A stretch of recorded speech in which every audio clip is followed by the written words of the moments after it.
IBM, the Institute of Brainmaker. Hi dear student, आज मैं आपको कैश फ्लो स्टेटमेंट का क्वेश्चन नंबर 50 कराने जा रहा हूँ। इसमें बहुत सारी एडजस्टमेंट है। लगभग अगर ये क्वेश्चन आप कर लेते हैं तो आपका ये चैप्टर बिल्कुल क्लियर हो जाएगा। तो अनसॉल्व का ये क्वेश्चन है, तो इसमें देखने का following the balance sheet of Maurya limited, question number 50 है ये। इक्विटी एंड लायबिलिटीज़ के अंदर आपके पास कुछ चीज़ें गिवन है। शेयर होल्डर फंड है जिसमें शेयर कैपिटल और रिजर्व एंड सरप्लस दे रखा है, इन दोनों के नोट्स बना रखे हैं। करंट लायबिलिटी दे रखी है आपके पास जिसका ट्रेड पेबल दे रखा है जो 88 से 1,82,000 हो गया, और शॉर्ट टर्म प्रोविजन दे रखा है जिसका नोट्स बना रखा है इन्होंने, वो 40,000 से 50,000 दे रखा है। फिर इसके बाद देखेंगे आपके पास ये दे रखा है आपके एसेट साइड में। आप आ जाइए, एसेट्स में आपके पास गिवन है जिसमें आपके पास टेंजिबल एसेट्स गिवन है और इनटेंजिबल एसेट्स गिवन है। जो आपके पास टेंजिबल एसेट्स के अंदर आपके पास 280 से 370 दे रखा है, और इनटेंजिबल एसेट्स के अंदर गुडविल है 1,15,000 से 90,000 रुपये दे रखा है। क्लियर है। इसके बाद करंट एसेट्स के अंदर आ जाइए। करंट एसेट्स में आपके इन्वेस्टमेंट है, इन्वेंट्री है, ट्रेड रिसीवेबल है, कैश एंड कैश इक्विवेलेंट है। इसके नोट्स में शेयर कैपिटल जो दे रखा था वो दो चीज़ें थी उसके अंदर। इक्विटी एंड शेयर कैपिटल था आपके पास 4 से 5, और प्रेफरेंस शेयर कैपिटल था 1.5 लाख से 1 लाख रुपये। रिजर्व एंड सरप्लस के अंदर सिक्योरिटी प्रीमियम रिजर्व था 0 से 10,000 हो गया। जनरल रिजर्व दे रखा था 40 से 70,000 रुपये, और बैलेंस प्रॉफिट एंड लॉस का दे रखा था 30,000 से 48,000 रुपये दे रखा था। शॉर्ट टर्म प्रोविजन क्या है, प्रोविजन फॉर टैक्स दे रखा था 40,000 से 50,000। कुछ एडजस्टमेंट गिवन थी। प्रपोज डिविडेंड दे रखा था जो आपके पास गिवन है आपके पास, वो दे रखा 50,000 से 60,000 रुपये। एक 60,000 दे रखा है और एक 50,000 दे रखा है। तो इसमें एक मशीन की कॉस्टिंग जो दे रखी है वो 50,000 रुपये दे रखा है, और जिसके ऊपर डेप्रिसिएशन था 30,000 का, और आपने इसे बेच दिया 10,000 रुपये में। डेप्रिसिएशन जो चार्ज हुआ है ड्यूरिंग द ईयर वो 20,000 रुपीज़ दे रखा है। इसके बाद इनकम टैक्स पेड किया आपने 35,000 रुपये का, और एक इंटरिम डिविडेंड भी है 20,000 का। तो आपका ये सवाल है, बहुत आसान सा क्वेश्चन है ये आपके। इसमें बहुत सारी एडजस्टमेंट है, इसके करने से आपको लगभग काफ़ी सारी चीज़ें आपको क्लियर हो जाएंगी। तो इसमें ध्यान से देखना आपके पास क्या क्या चीज़ें हैं। सबसे पहले बात करते हैं इसके अंदर कौन कौन सी चीज़ें क्या क्या एडजस्टमेंट बन सकती हैं। तो सबसे पहले अगर हम बात करें, एक हम बात कर लेते हैं प्रोविज़न फॉर टैक्स की। सबसे पहले एक प्रोविज़न फॉर टैक्स बना लेते हैं यहाँ पे। प्रोविज़न फॉर टैक्स यहाँ पे बना दे रहा हूँ मैं आपके पास। प्रोविज़न फॉर टैक्स बना ले रहा हूँ आपके पास। प्रोविज़न फॉर टैक्स अकाउंट बना रहा हूँ। इसमें देख लीजिएगा क्या क्या चीज़ें गिवन है। प्रोविज़न फॉर टैक्स के अंदर आपके पास बाय बैलेंस बीडी गिवन है आपके पास। बाय बैलेंस बीडी गिवन है आपके पास। 40,000 गिवन है आपके पास। ठीक है, क्लियर है। एक आपके पास टू बैलेंस सीडी गिवन है आपके पास, वो गिवन है आपके पास 50,000 रुपीज़ का, और आपने टैक्स की पेमेंट की है टू बैंक अकाउंट, वो की है आपने 35,000 रुपीज़ की। ठीक है, तो ये आप इसे ऐड करते हैं तो ये हो गया 50 होती 80 5 85,000 हो गया, यानी 85,000 रुपये। और ये 85,000 को इधर ट्रांसफ़र करेंगे तो ये हो गया आपके पास 45,000 आपके पास बचेगा। क्लियर है। तो ये आपके पास आ जाएगा by statement of profit and loss. ये ड्यूरिंग द ईयर आपके पास आएगा, ऑपरेटिंग एक्टिविटीज़ का ये पार्ट है। इसके बाद एक आपके पास एक मशीनरी अकाउंट भी बनेगा। तो एक मशीनरी अकाउंट भी बना लेते हैं हम। मशीनरी अकाउंट के अंदर क्या क्या चीज़ें आएंगी वो देखिएगा।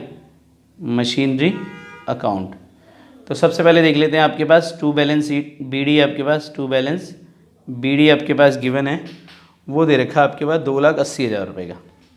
2,80,000 रुपये का गिवन है। और एक आपके पास गिवन है बाय बैलेंस सीडी, वो भी गिवन है आपके पास, वो गिवन है 3,70,000 रुपये का। ठीक है, इसके बाद एडजस्टमेंट में आपके पास कुछ चीज़ें लिखी हुई थी, वो क्या क्या चीज़ें थी वो देखिएगा। एक मशीन की कॉस्टिंग थी आपके पास 50,000 रुपये की। कॉस्ट जो थी मशीन के ऊपर वो 50,000 रुपये की कॉस्ट गिवन थी। ठीक है ना। इसके ऊपर डेप्रिसिएशन प्रोवाइड कर रखा था, एक्यूमुलेटेड डेप्रिसिएशन है वो प्रोवाइड कर रखा था आपने 30,000 रुपये का। तो ये मशीन बच जाती है आफ्टर डेप्रिसिएशन 20,000 रुपये का, और आपने इसे सेल कर दिया 10,000 रुपये में बेच दिया, तो यानी 10,000 रुपये का आपके पास लॉस हो गया। तो ये लॉस ऑन सेल हो गया, लॉस ऑन सेल, ये 10,000 रुपये का हो गया। तो आप ये दिखा देंगे और ड्यूरिंग द ईयर जो डेप्रिसिएशन है वो 20,000 रुपये का। तो सिर्फ डेप्रिसिएशन ये वाला नहीं आएगा, ये याद रहे, सिर्फ डेप्रिसिएशन दिखा रखा है ड्यूरिंग द ईयर, सिर्फ 20,000 रुपये दिखा रखा है, तो 20,000 का डेप्रिसिएशन आएगा। क्लियर है। इसके ऊपर आपने बेच दिया कितने का, बाय बैंक सेल किया आपने, सेल किया आपने 10,000 रुपये का सेल किया है, और इसके ऊपर बाय लॉस हो गया आपके पास, loss, profit and loss account लिखते हैं, और लॉस हो गया आपके कितने का, ये 10,000 रुपये का लॉस हो गया, और कुछ भी नहीं आएगा आपके पास। 370, 1080, 1090 और 20, 4,10,000 रुपये आपके पास हो जाएंगे, और 4,10,000 रुपये में से आप इसे लेस कर देते हैं, तो ये आपके पास बचेगा 1,30,000 रुपये। लेस करेंगे तो 1,30,000 रुपये आपके बच जाएगा। ये कहलाएगा to bank account, to bank account purchase कहलाएगा, ये परचेजेस। क्लियर है। ये बैलेंस शीट वगैरह है, ये आपके पास चीज़ें थी। सबसे पहले एक कैलकुलेशन और कर लेते हैं। आपके पास प्रॉफिट एंड लॉस के अंदर क्या क्या चीज़ें आएंगी। प्रॉफिट एंड लॉस के अंदर सबसे पहले मैंने आपको बताया calculation of profit and loss, calculation of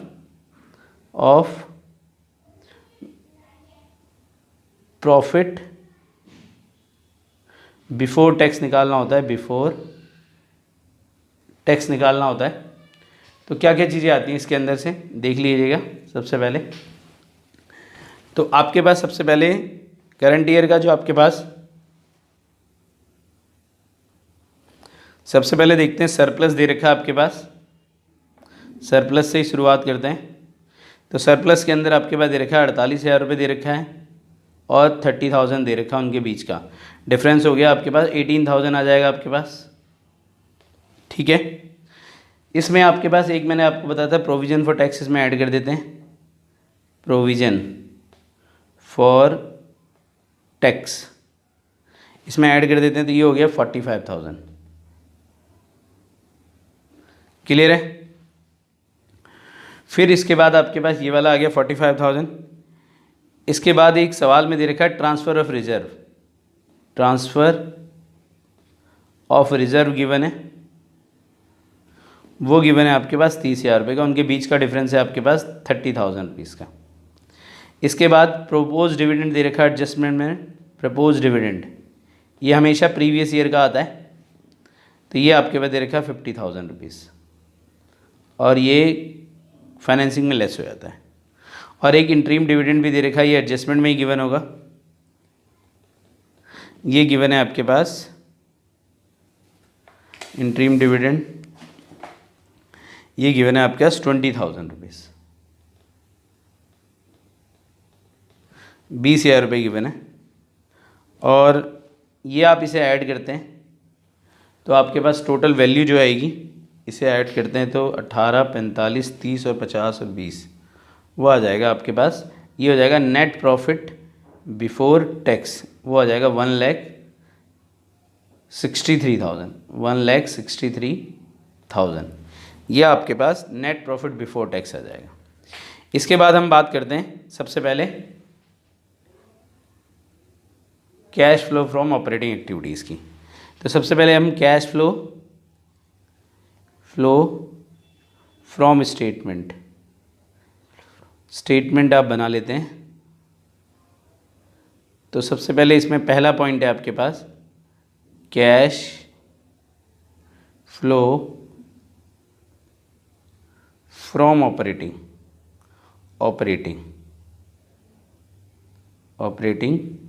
activities. तो सबसे पहले आपके पास क्या क्या आएगा, इसमें आएगा नेट प्रॉफिट बिफोर टैक्स, वो आ गया आपके पास 1,63,000 रुपये। क्लियर है। इसे आप नोट डाउन कर लीजिएगा। सरप्लस, प्रॉफिट बिफोर, वो provision for tax, transfer of reserve, propose dividend, interim dividend, ये आप ऐड करेंगे तो 1,63,000 आपके पास ये आ जाएगा। क्लियर है। तो इसे मैं डिलीट कर रहा हूँ, यानी इसे मिटा रहा हूँ, तो देखिएगा आप इसे। तो आगे देखिए नेट प्रॉफिट बिफोर टैक्स आ गया आपके पास 1,63,000। इसके बाद कुछ नॉन कैश ऑपरेटिंग एक्टिविटीज़ और कुछ चीज़ें ऐड की जाती हैं। क्या क्या चीज़ें ऐड होंगी वो देखते रहना आप। सबसे पहले आपके पास इसमें दे रखा था, आपके पास ऐड कर देंगे इसमें डेप्रीशिएशन वो गिवन था आपके पास 20,000 रुपीज़ का। क्लियर है। इसके बाद आपके पास गिवन था एक गुडविल है जो अमोर्टाइज हो रही है, वो आपके पास गिवन है, उनके बीच का जो डिफरेंस है वो 25,000 का है।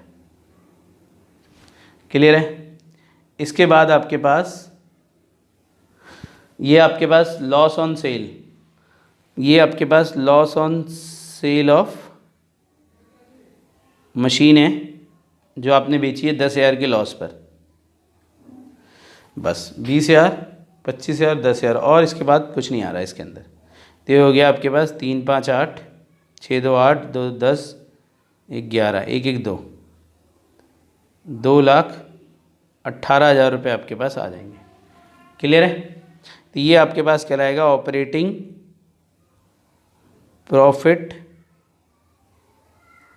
बिफोर वर्किंग कैपिटल कहलाएगा। अब इसमें ऐड कर देते हैं डिक्रीज इन एसेट्स।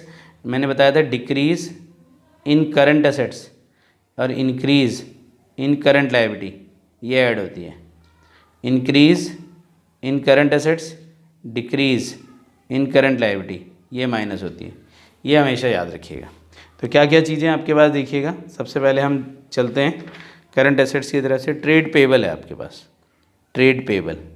तो ट्रेड पेबल आपके पास क्या है, 88 से 1,22,000, तो इंक्रीज़ हो रही है, तो इनके बीच का जो डिफरेंस है वो 34,000 रुपीज़ है। ये इंक्रीज़ हो गई है तो ऑब्वियसली माइनस होगी। क्लियर है।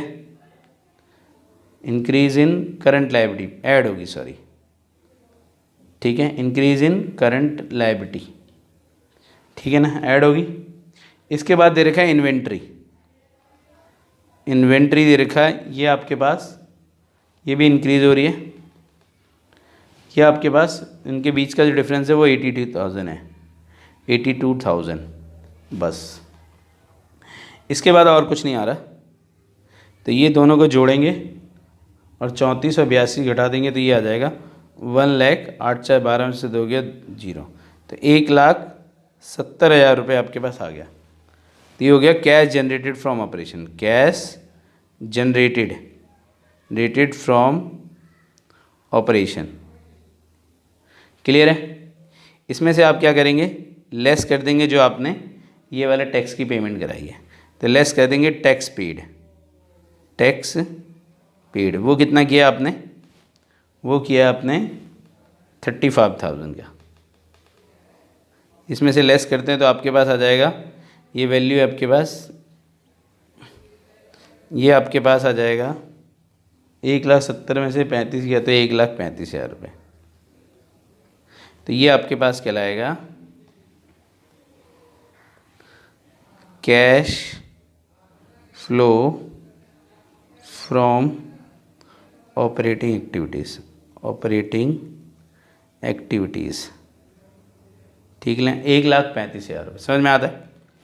इसके बाद हम बात करते हैं cash flow from investing activities की। तो इसके हम दूसरा टाइटल डाल देते हैं, कैश फ्लो फ्रॉम, आगे देखेंगे दूसरा सेकंड पॉइंट है cash flow from investing activities. सबसे पहले अगर हम बात करें इसके अंदर क्या क्या आएगा, इसमें एक चीज़ आ रही है आपके पास, ये आपने परचेज़ किया था 1,30,000 रुपये का, तो परचेज ऑफ मशीन वो गिवन आ रही थी आपके पास 1,30,000 रुपये, तो ये 1,30,000 रुपये माइनस का हो जाएगा। क्लियर है। इसमें आपने सेल किया था तो इसमें सेल ऑफ मशीन, तो पैसा आ जाएगा 10,000 रुपये। ये हो गया आपके पास 1,20,000 रुपये माइनस का हो जाएगा। क्या बोलेंगे इसे, cash used in investing activities. ठीक है ना। मेरे बोलने पे बहुत ज़्यादा ध्यान दिया कीजिए, ठीक है, मेरी राइटिंग थोड़ी ठीक नहीं है। इसके बाद हम बात करते हैं अब हम थर्ड पॉइंट है आपके पास,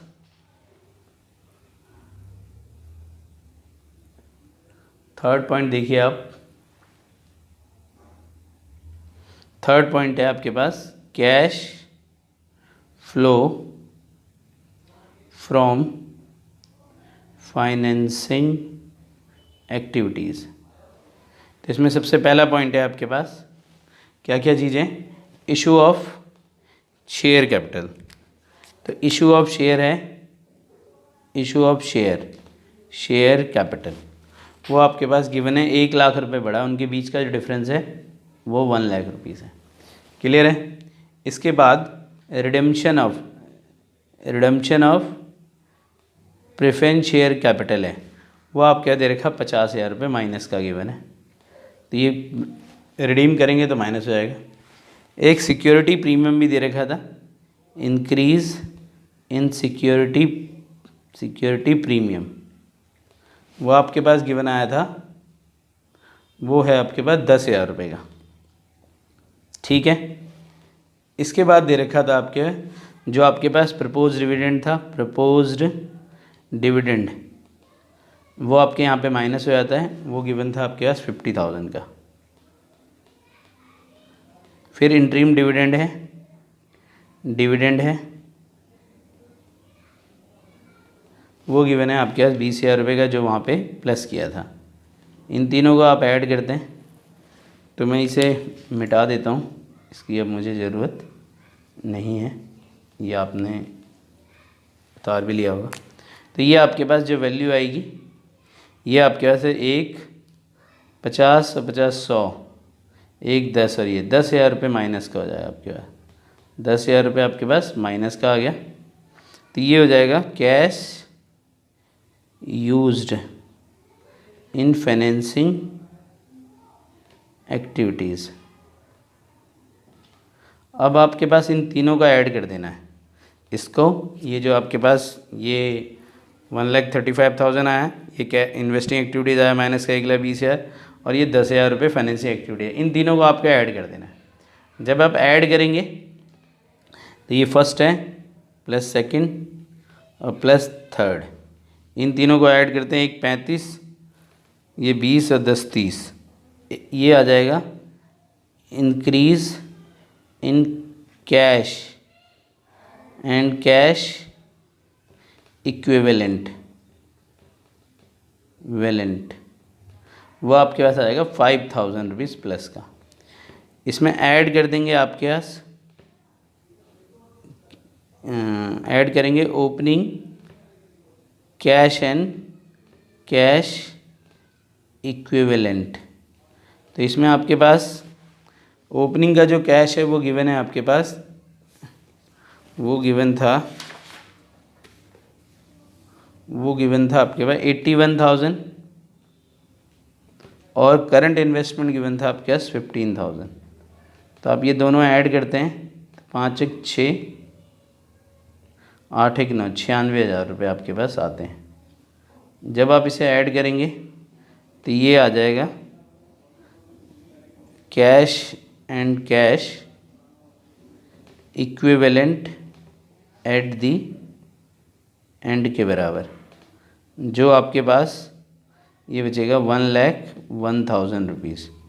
तो आप ओपनिंग का कैश देखेंगे तो आपके पास ये 91,000 है, और ये आपके पास गिवन है 10,000 रुपये करंट इन्वेस्टमेंट, तो ये दोनों आपके पास बराबर आता है। तो ये आपके पास क्वेश्चन था जो आपको ये समझ में आया होगा। ठीक है, ये सारे पॉइंट्स थे इसको ध्यान से देख लीजिएगा। थोड़ी सी राइटिंग गंदी है मेरी तो, लेकिन इसमें आपको समझ में आ जाएगा।